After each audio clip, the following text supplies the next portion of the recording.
nombre del Padre, y del Hijo, y del Espíritu Santo.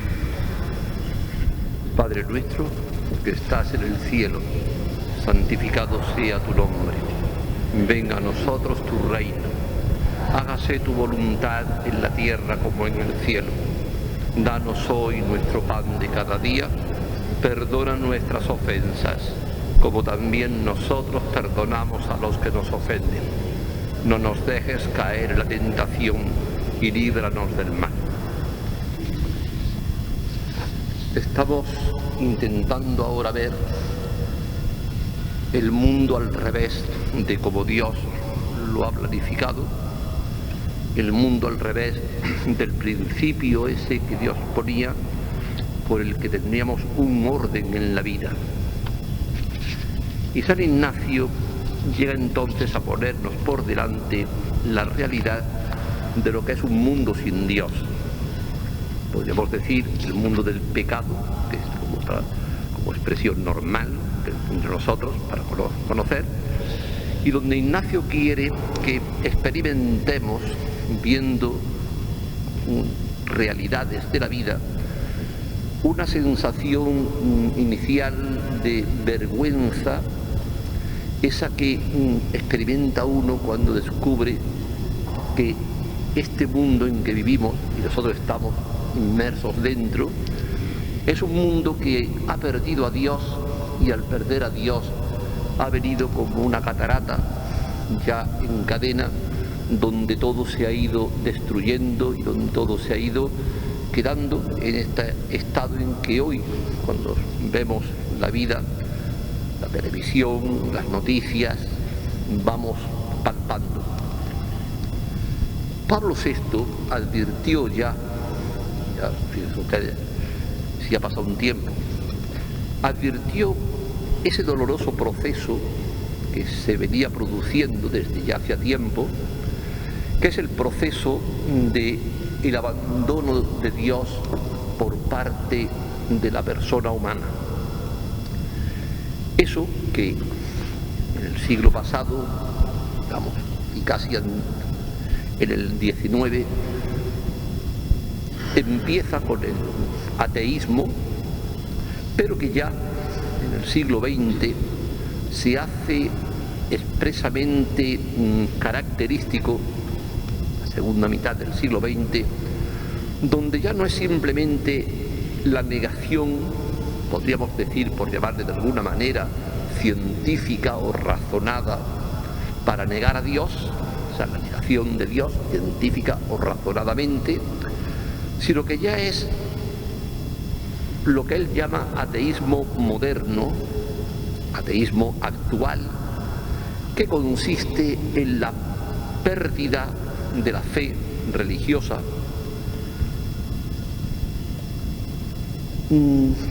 por la negativa de la misma existencia de Dios, o diríamos por prescindir de la existencia de Dios. Razones que daba Pablo VI de esa situación, una llama a él y explica el rápido progreso científico y técnico que le hace a la persona tener una sensación de nos valemos por nosotros mismos. Yo siempre cuento, porque fue una anécdota curiosa, el primer viaje espacial, que fuera una broma prácticamente, cuando el astronauta ruso Gagarin simplemente subió y bajó, no hizo ni siquiera más, y cuando bajó tuvo aquella ocurrencia tan original de decir: he subido al cielo y no he visto a Dios, lo cual sería una simpleza si no encerrara dentro la mala fe de decir, ya para estas maravillas de romper la fuerza de la gravedad, de salir a otros mundos, ya no hace falta Dios. También la creciente valoración y endiosamiento de la persona humana, el racionalismo, el materialismo, donde se reduce todo al campo de admitir lo que yo puedo razonar puedo comprender, e incluso, de una forma más burda, lo que yo toco y palpo. Lo que yo no toque y palpe, lo niego. Después interviene también el escándalo que sufre la persona por la existencia del mal en el mundo. Eso ya el concilio lo recogió en la Constitución Gaudium et Spes. Y es que el mal, desde un punto de vista filosófico, es realmente un desastre, y buscar los orígenes del mal no eran tan modernos. Lo que pasa es que cuando se miran desde la fe, dan lugar al libro, por ejemplo, de Tobías, al libro de Job en la Biblia. El de Job, que es una mera parábola, no es un personaje, es una mera parábola, y basta con que ustedes lean para que se den cuenta de eso, sobre todo si cogen el principio y el final, que ustedes que aquello no pega, pero sin embargo, pues era una manera de intentar explicar.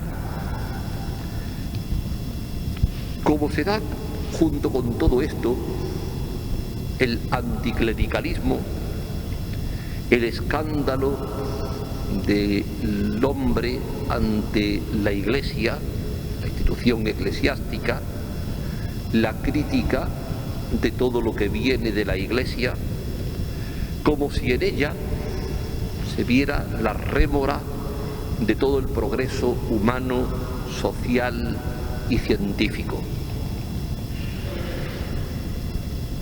Cuando hay un científico auténtico, al cabo de 50 años de haber creído haber descubierto todo, tiene que decir, pues no era como habíamos dicho.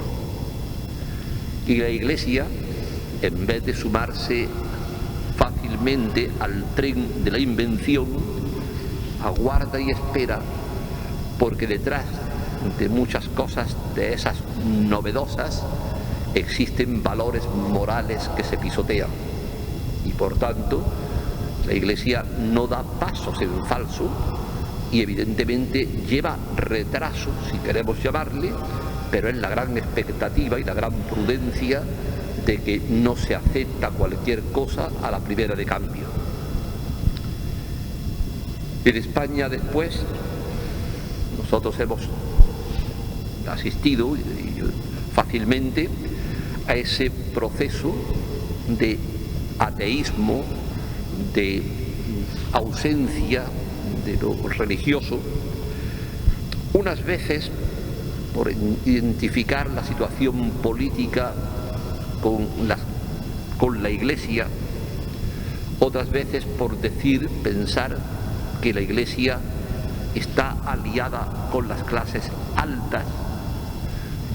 Evidentemente ahí está toda la ignorancia culpable y perfectamente silenciada de toda la inmensa labor social, benéfica, caritativa de la Iglesia, docente también, que primero le ahorra al Estado millones de euros, diríamos de pesetas, pero le ahorra millones, y al mismo tiempo se ocupa de aquellas realidades, aquellas clases desfavorecidas, rechazadas por la sociedad, marginadas por completo, donde no llegan ni quieren llegar los demás. Se cuenta ahora de la vida de Teresa de Calcuta, pero ya se decía anteriormente, de otra persona, cuando aquella famosa artista, eso ya no es con Teresa de Calcuta, pero ya se contaba de aquella famosa artista, Rita Hayworth, cuando vio a una religiosa que estaba limpiando a un leproso. Rita Hayworth dijo: eso no lo hacía yo por todos los millones del mundo. Le dijo a la religiosa: ni yo tampoco. Porque la Iglesia no es la que hace porque le pagan, sino porque por el mandato de Cristo atiende a los hermanos más pequeños.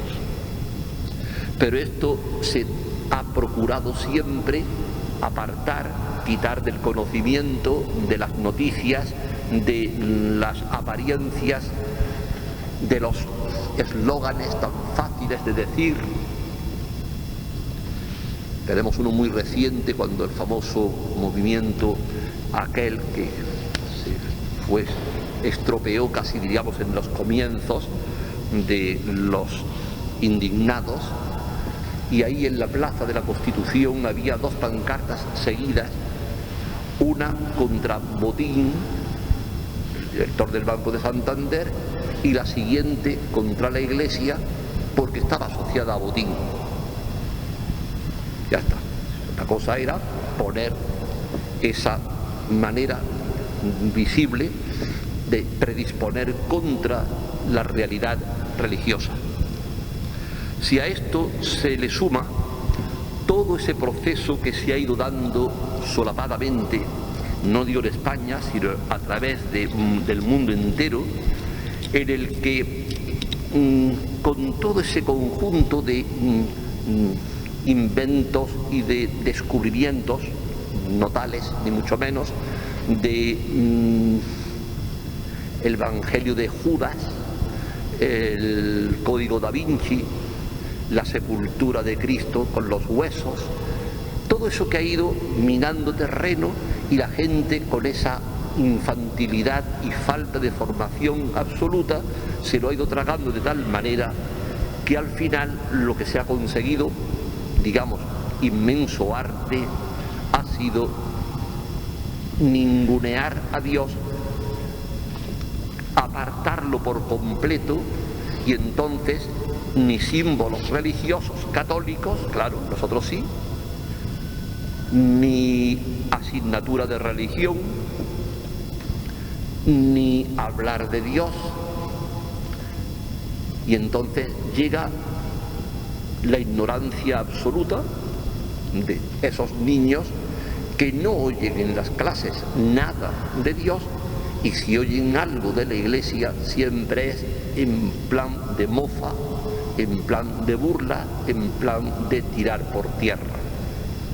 Consecuencia lógica es esa postura de oposición a la Iglesia, ese mundo ateo, digamos, ni siquiera ateo. Es esa frase espantosa de Nietzsche: Dios ha muerto y el hombre es su asesino. O también, Dios, si hizo falta alguna vez, ya no nos hace falta. Dios se ha hecho tan poco, o el hombre tan mucho, que hasta un niño puede quitar de en medio a Dios. Una teología que surgió hacia mitad del siglo pasado y que se llama la teología de la muerte de Dios, que no tiene nada que ver con Cristo ni con la muerte de Cristo, sino es esa otra idea de que ya Dios no nos hace falta y por tanto sencillamente ya se ha muerto, ya enterrado. Si hacemos un poco de historia, digamos de proceso histórico, podemos ver que antes de Jesucristo el propio pueblo de Israel era un pueblo con unos valores morales, incluso humanos, mucho más fuertes en cuanto que había recibido la revelación de Dios. Y esa que expresaban las palabras del Salmo: si Dios no guarda la ciudad, en vano vigilan los centinelas; si Dios no edifica la ciudad, en vano trabajan los albañiles. Israel, decíamos ayer también, ese pueblo mínimo de extensión y de presencia, llega a ser superior en su cultura y en sus valores a los grandes imperios babilónico y demás que había alrededor. El mundo no religioso, el mundo pagano que se abre enfrente, el mundo que vive sin Dios, lo que hace es endiosar las pasiones para poderlas gozar sin cortapisa. Venus será la diosa de la sensualidad y de esa manera ya se adora a la diosa precisamente a través del sexo, del goce de los sentidos. Baco, el dios del vino, y por tanto la embriaguez es una manera de adorar a ese dios, de vivir lo religioso, y estaban aquellos emperadores romanos que vinieron a hacer el declive con las borracheras constantes, con aquellos vomitorios que tenían expresamente para poder vomitar y seguir bebiendo, seguir comiendo.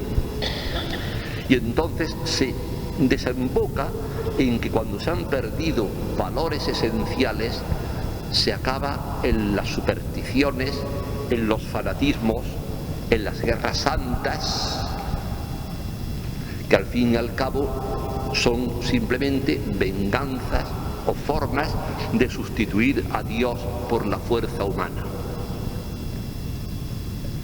Llega Jesucristo, nace Jesucristo, y Jesucristo se presenta y realiza la obra de que es camino, verdad y vida. Camino que rehace costumbres, que en el Sermón de la Montaña da todo un nuevo modo de vivir desde la interioridad profunda de la persona, la elevación de la mujer, la dignificación del sacrificio, la interiorización de las prácticas religiosas contra todo lo fariseo externo.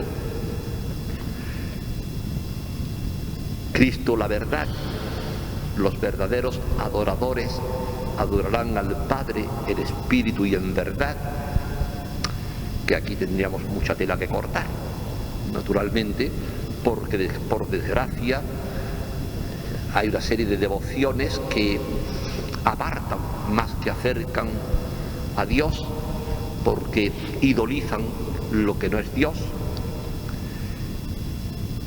y donde Cristo con su verdad proclama nuevas y más perfectas realidades de la vida, como hoy vamos a ver en el Evangelio, precisamente porque el Evangelio de Cristo, como buena nueva, como buena noticia, es todo un mundo también nuevo, donde el centro es Dios.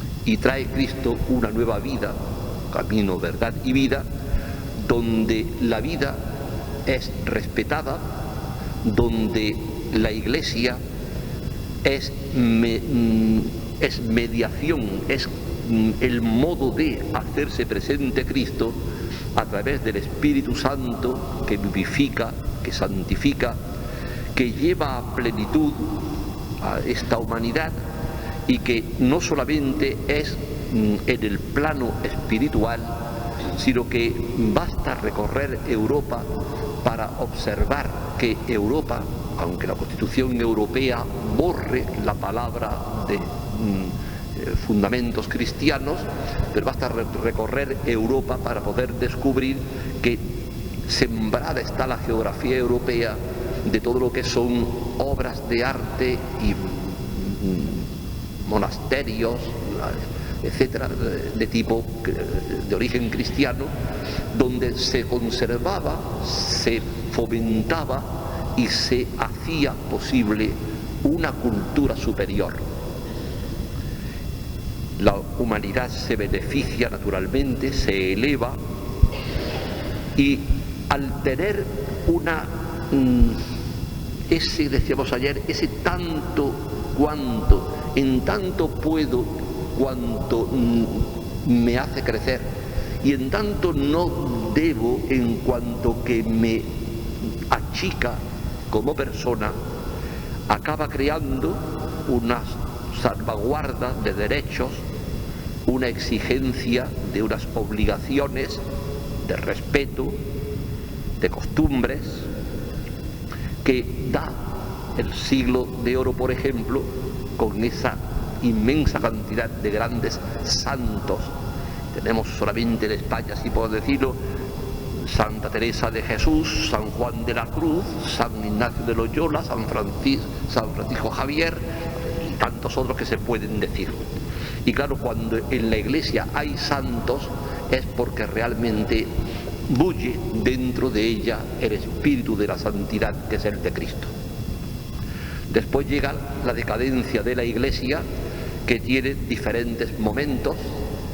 Tiene el primer rasgón en el cisma de Oriente, en el siglo XI, en que se separan los orientales, se separan del papado, bueno, un grupo de orientales, claro. Después viene el protestantismo en el siglo XVI, herejía, que ya se separa de la Iglesia, y más adelante van viniendo dentro de ese movimiento protestante, y por intereses a veces tan burdos como el de Enrique VIII de Inglaterra, el anglicanismo, o en una parte de Suiza y demás, el calvinismo. Es decir, se van produciendo desgarrones del tronco principal, y eso va dando esa desgraciada visión de que la Iglesia una y la Iglesia única de Cristo realmente ha quedado hecha pedazos por los mismos que parecen defender a la Iglesia. Más adelante llegará suprimido el sentido de la Iglesia como obra de Cristo, vendrá la supresión, la negativa, el alejamiento que hacen del propio Cristo, como el jansenismo, el modernismo, para acabar en esta realidad que estamos comentando del ateísmo. Es decir, se ha ido destruyendo lo que era fundamental. Y cuando el río se separa de la fuente, lo que pasa es que el río deja de ser río. Y cuando se ha quitado de en medio a Dios, se ha quitado a Cristo, se ha roto el lazo de la Iglesia como transmisora, al final el pobre hombre se queda en mero hombre. Es decir, no en lo que tenía que ser como persona religiosa, entre la misma definición inicial de hombre como animal religioso, y lo que se produce, por desgracia, es ese hombre abandonado a su propia suerte, porque ya como ha muerto Dios y el hombre ya no cuenta con Dios, al final lo que tenemos es pues esta situación que estamos teniendo y viviendo y observando simplemente con abrir los ojos o encender el televisor. Todo esto, que parece así pues como una historia, lo quiero hacer desembocar en la palabra de Dios. Si ustedes tienen luego tranquilamente la oportunidad, claro que la van a tener, de ir a la carta a los Romanos, el capítulo 1, se van a encontrar la descripción que hace San Pablo de la persona cuando elimina a Dios, prescinde de Dios en su propia historia. Se podrían hacer otras divisiones. Yo hago una división en 3 partes que creo que están bastante claras ahí. Dice San Pablo: dados al homicidio, contiendas, ultrajes, injusticias, malicias, avaricia, maldad, envidia, desleales, sin amor. Es un capítulo. Es un homicidio, unas veces real y otras veces es moral. Que el hombre atenta contra su vida y contra la vida de los demás. Esto casi todos los días lo tenemos en los periódicos. La vida no vale más que en tanto me conviene o la disfruto. Si me da satisfacciones, bien, si no, me quito la vida. La vida de los demás pues puede también estorbarme, sencillamente pues no quiero. Ya se ataca, se vienen pues todo ese mundo de delincuencia, de personas, contra los bienes de las personas. Las drogas, que es una muerte reconocida, aceptada, tragada, envenenamiento físico, espiritual, que lleva al robo, que lleva a la degradación y, si es necesario, a matar.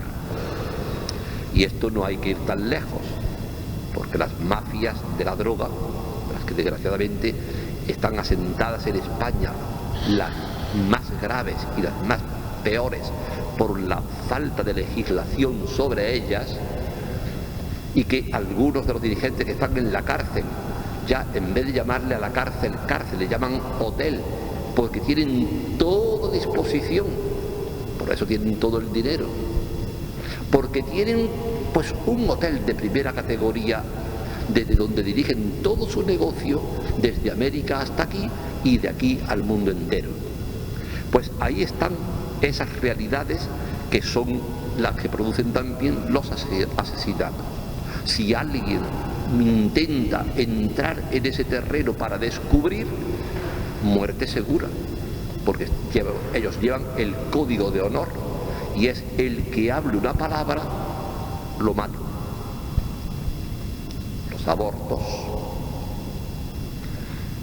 clínicas de la muerte, por intereses económicos y políticos, regulación de la natalidad, que no es la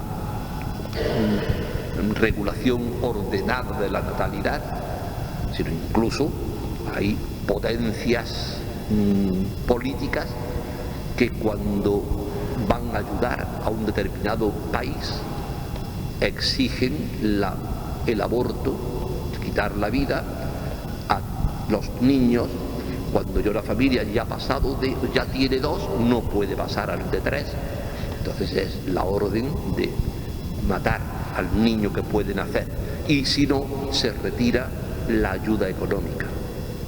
Todas estas cosas que ponen el vello de punta, pero que es la técnica y la economía de la muerte.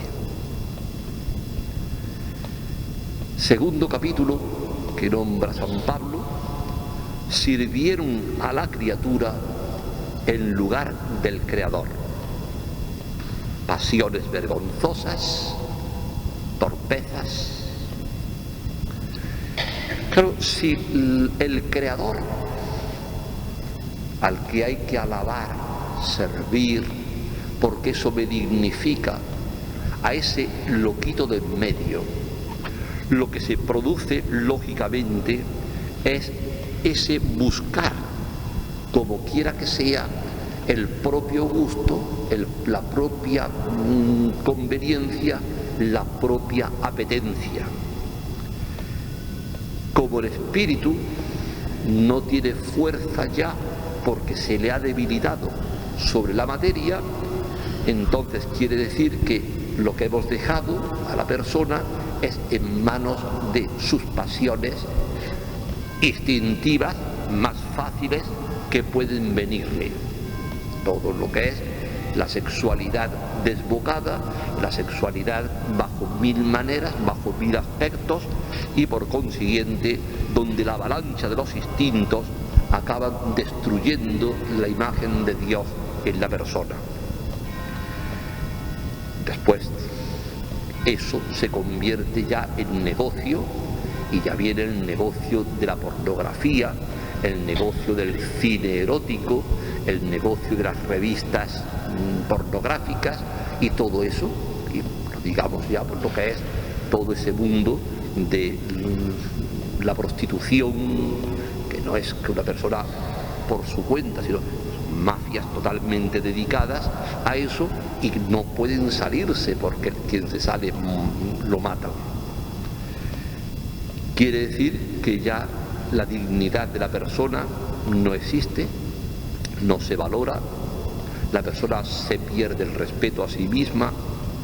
Ustedes saben que una de las llamadas a la extranjería para venir a España, provocado muchas veces dolosamente por esas mafias, es ofrecer unos trabajos dignos, unos trabajos a personas que vienen de otro país y que necesitan trabajar, pero ya cuando llegan ya los están esperando en el aeropuerto y ya los incrustan dentro de los prostíbulos y dentro de las casas de mala nota, que son lo que ellos manejan, y donde está el chulo que destroza a la persona poniéndola desde niños, muchas veces poniéndolos en esa situación. A mí me da a veces indignación cuando ante una violación, ante una pederastia, tenemos a los gobiernos poniendo el grito en el cielo, protestando y diciendo y pidiendo justicia, pero se lo han provocado a ellos. Son ellos los que han ido fomentando esa situación. Y si no lo han fomentado, no han puesto los medios para que se evite. Consecuentemente, si lo que tenemos es el camino ancho para vivir ese mundo totalmente ya degradado, ¿cómo nos va a llamar la atención que el asesino de Marta se ría de gobiernos, de policía, de jueces? ¿Cómo nos vamos ya a asustar?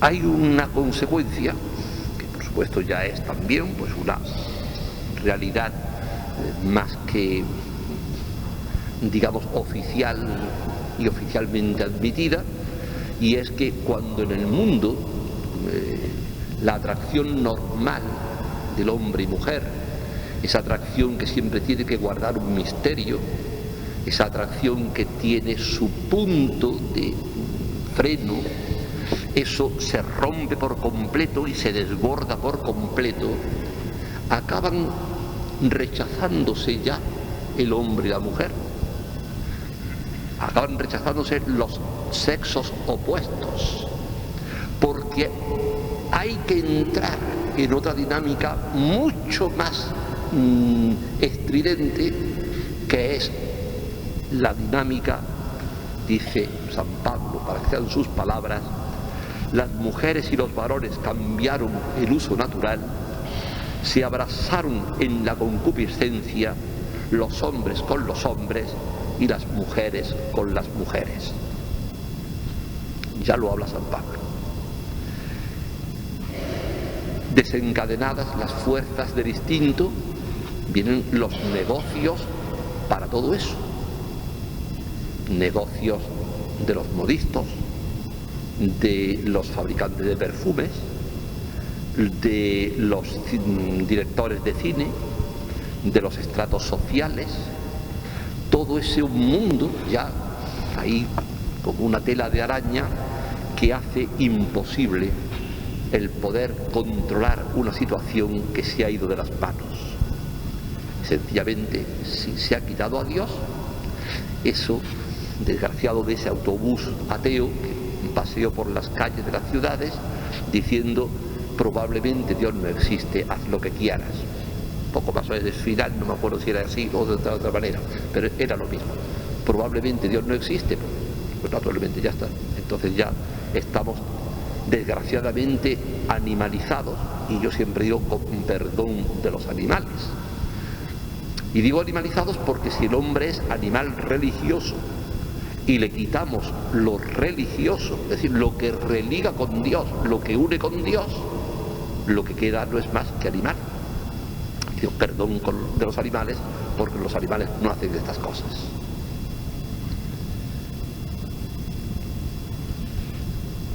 La tercera consecuencia que saca San Pablo: se entontecieron en sus razonamientos, embotaron su inteligencia. Es decir, hemos llegado a esa situación en la que ya no hay razonamiento. Simplemente mirando muchas veces las excentricidades que se hacen y que parecen como meritorias y llamativas, rarezas de muchas expresiones del arte moderno, que muchas veces es también reírse de la gente, las extravagancias en el modo de vestir, eso que se pone uno en la calle y ve un desfile de modelos horrorosos que provocan risa más que otra cosa, o pena, porque eso se llegue a adoptar cuando uno está viendo desde fuera que aquello no es ni estético. El enloquecimiento de las músicas ensordecedoras, de las discotecas, de los conciertos esos pop, rock, donde se acaba perdiendo la salud psíquica, porque está estudiado que los decibelios llegan a tal altura que ya no se escuchan por el oído, sino por los poros, y llegan a crear un desequilibrio interior en la persona, aparte de la sordera. Está comprobado que en Europa la sordera es prematura, mientras que en situaciones distintas de África, pues, personas incluso muy mayores tienen perfectamente el oído.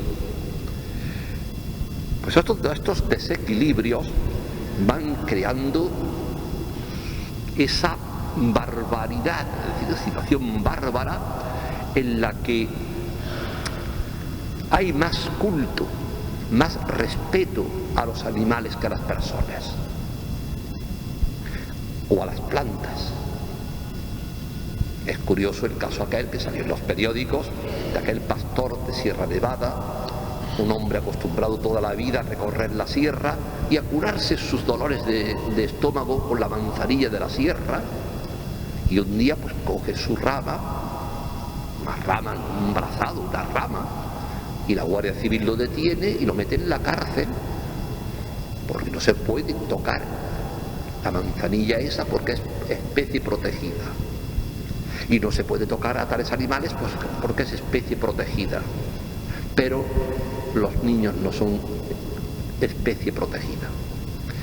Y cuando ve uno las clínicas, los apartamentos, diríamos también, para animales, con esos cuidados fantásticos, con ese equipo de veterinarios para tener a los animales en la perfección suprema, y los sirvientes humanos sirviendo a los animales como si fuera el hotel de 5 estrellas, uno acaba viendo que realmente nos hemos vuelto locos. Aquello que decía San Pablo no era un simple decir, es la situación ya de pérdida del sentido humano, y en esa pérdida, la pérdida, como es lógico, de la necesidad de Dios. San Ignacio esto no es de San Ignacio, pero he traducido la meditación que pone San Ignacio para hacernos caer en la cuenta de qué terrible cataclismo produce el pecado en la humanidad. Y por tanto, para que nos sepamos mirar en un espejo ajeno y pensar que en este mundo donde estamos, todo aquello que va declinando hacia estas situaciones, a nosotros nos va haciendo menos humanos, nos va haciendo menos sensibles al abuso, al dolor ajeno, a las inmoralidades, y nos vamos creando una capa protectora en la que desgraciadamente hemos llegado a que las cosas las vemos y o no nos hacen ya demasiada fuerza. Nuestra protesta, que nos sirve que para eso, para desahogarnos nosotros, cuando no es que cuando los casos se nos dan en la propia familia, defendemos incluso el aborto.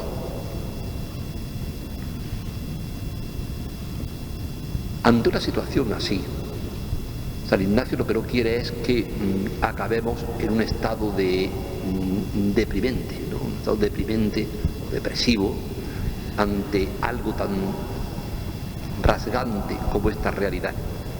El pecado existe, el mal existe, este mal moral, este mal de la persona, este haber quitado a Dios de en medio, pero aquí estamos nosotros. Y entonces San Ignacio nos lleva a nosotros a presentarnos ante el Cristo crucificado. Dice, vamos a ponernos nosotros ahora. Ya tenemos el telón de fondo y es terrible, porque ese telón de fondo es el que ha crucificado a Cristo. Pero yo no estoy fuera de ese telón de fondo.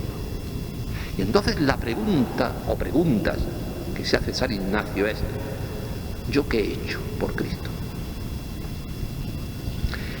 Yo me pongo ante Cristo crucificado y yo digo, bueno, yo por ti, ¿qué he hecho? Por tu nombre, por tu gloria, por la defensa de los valores, por mantener una fe. Tenemos un diálogo, coloquio, dice Ignacio, como de amigo a amigo, en el que hablamos con Cristo. ¿Yo qué he hecho por Cristo? Que Dios no tiene que ser negativo. A lo mejor podemos decir cosas positivas. Nosotros estamos experimentando la vergüenza de esta realidad en la que estamos inmersos, pero no significa que yo me tenga que acusar por las buenas.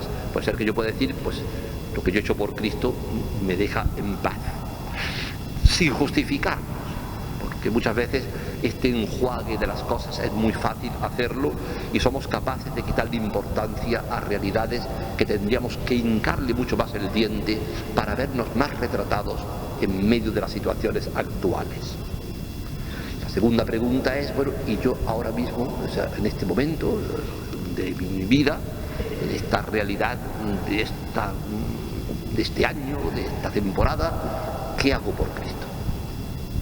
Ya no es lo que he hecho, que al fin y al cabo ya lo he hecho bueno o malo. Pero ¿qué hago? ¿Qué es lo que yo estoy haciendo? En la defensa de los valores, en la defensa del sentido cristiano, en el estudio profundizado en la propia vida de Cristo del Evangelio, en lo que es sacar a flote, defender también los valores evangélicos, que tengo necesidad, tengo urgencia de formarme porque es mi profesión. Y lo mismo que un médico tiene obligación absoluta de estarse siempre formando, el cristiano tiene la obligación absoluta de estarse siempre formando. Y no podemos nunca quedarnos con la fe que tuvimos hace 20 años, porque la fe es la misma, pero crece, exige crecimiento y determinadas formas. Y entonces, la tercera pregunta: ¿y yo qué debo hacer por Cristo? Y esta última forma es fundamental, porque aquí es donde ya tenemos que tratar de buscar, no solo como decía yo ayer, una cosa así en el aire, de tengo que ser mejor, tengo que amar más. No, mi vida real está pidiendo una respuesta. Respuestas que son a veces muy necesariamente concretas. ¿Yo qué debo hacer por Cristo? Y entonces ahí será donde podremos hablar y pensar en la potencia de nuestra fe, en el cultivo de nuestra fe, en nuestra apertura hacia afuera, en la manera en que podemos nosotros tender lazos de apostólicos, comunicativos, de bien, para ir dándole a los demás el bien inmenso que nosotros hemos recibido, porque al fin y al cabo lo que Dios nos ha dado no es para guardarlo en un pañuelo, es para hacerlo fructificar. Nos quedamos en este coloquio de amigo a amigo, en amor, como es lógico.